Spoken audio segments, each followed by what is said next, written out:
We've taken a look at several ships in Starfleet that have their roots in the 2370s overhaul of the fleets and those that filled specific roles.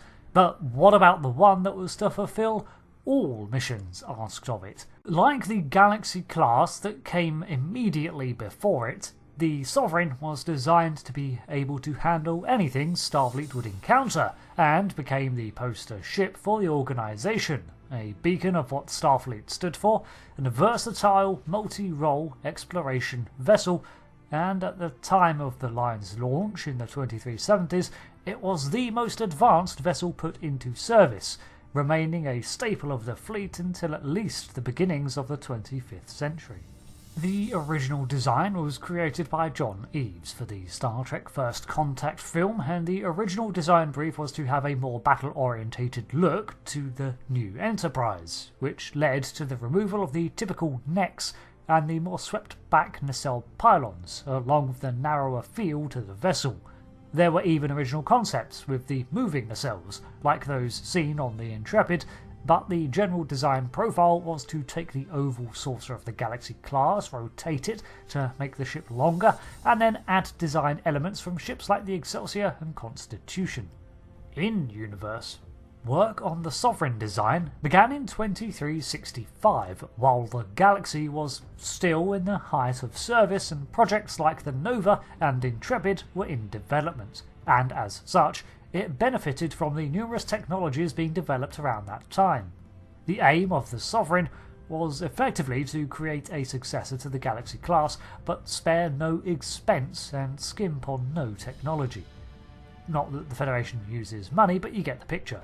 The vessel was to embody the pinnacle of design of its era.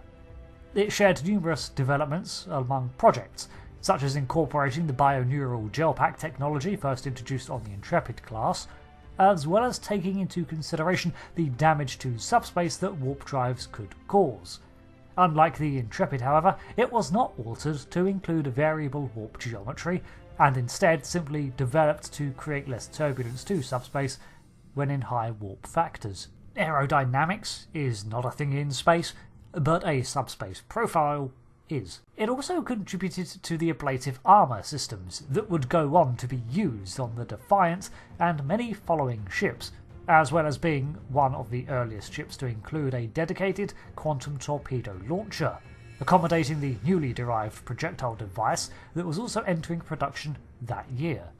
The original prototype for this class was launched in 2370, the USS Sovereign NCC-1701-E, and would undergo a further 2 years of shakedowns and testing before the Sovereign line was deemed ready to roll out into production. With so much advanced tech at play, it is no wonder that there were problems with its design at first, chief among these being that the advanced regenerative shield system went on to draw too much power from the core and was replete with errors which led to it failing unless supplied with a large amount of energy. So there were many modifications and adaptations to the USS Sovereign that, by the time of the USS Enterprise NCC-1701-E was launched in 2372, the second Sovereign ship was rather different to the first, at least internally. In Apocrypha, the second Sovereign vessel was to be the USS Honorius under Captain Morgan Bateson, but after the Enterprise D's loss, Starfleet reassigned the captain, crew, and renamed the vessel as the successor to their flagship. Bateson was apparently fine with this, as he found the Sovereign a little too advanced for his still acclimatizing, temporally displaced self. The Sovereign was equipped with a warp engine capable of cruising at warp 8, 2 factors higher than the Galaxy it was to replace, with a maximum speed of an impressive 9.995. This may have been closer to 9.975 earlier on in testing, with refinements and refits bringing it to this higher speed. This makes it the fastest vessel at warp of the era, which explains the proportionally large nacelles. This rapid speed made it ideal to fulfill the roles of a long-term exploratory vessel, as it could head into the uncharted space and return in much faster intervals, allowing Starfleet to continue to expand its horizons. This also made it an ideal vessel to respond to a myriad of situations, and Sovereign-class vessels would often find themselves with a surprise assignment which had them deviating course to deal with issues all across Federation space. Posting aboard a Sovereign class was guaranteed never to be dull. Additionally, the diplomatic suites of a Sovereign were not spared either, with several lounges, recreational facilities and a multitude of quarters. It had a crew of 855 personnel, but could hold up to 6,500 people in an emergency, but even this could be uncomfortably stretched to 9,800 if needed. Its sensor systems were incredibly accurate, but it did lack the additional mission pod attachments of other vessels, meaning that in this one regard perhaps the Luna could outclass it. Aside from this, however, it was replete with science labs and an array of new technologies, giving it ample utility. Of course, it was also heavily armed, more so even than most other vessels, barring those dedicated escorts such as the Defiant.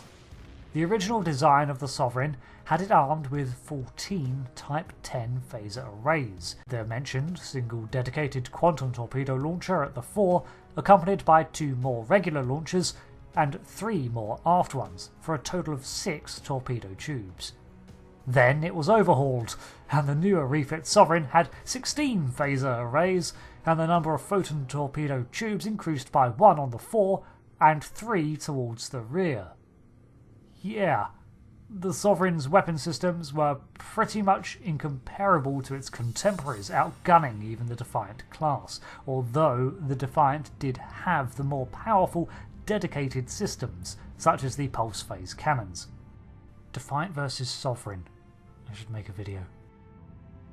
Its powerful impulse engines too meant that it was rather fast at sublight speeds, and was surprisingly manoeuvrable considering its size, which was a grand at 685 metres long, 250 metres wide and 88 tall. It had 24 decks, although some versions had 29, and it had a mass of 3,205,000 metric tons. It also had 2 shuttle bays, one on the rear of the saucer and the second at the aft of the vessel, and it could house a wing of fighters, although this never comes into play on screen, nor does the ship's ability to saucer separate. The Sovereign generally is a crowning achievement of Starfleet, and at its launch was the most advanced ship in the fleet, incorporating those technologies that exploded out of the desperate push to update their fleet, and it shows. There is not really a role that the Sovereign cannot fulfill, which was the design brief of the vessel, to replace one of the most respected and versatile vessels of the era, the Galaxy. While its offensive capability was far higher than its predecessor, and it no longer had room to accommodate a civilian presence, the ship retained all the essentials to perform as an explorer too. It's just that it was also expected to patrol and defend alongside these duties, which it did so with vigour. When one of these enters the system, it's a symbol that Starfleet means business, whether in a diplomatic sense or as a military one.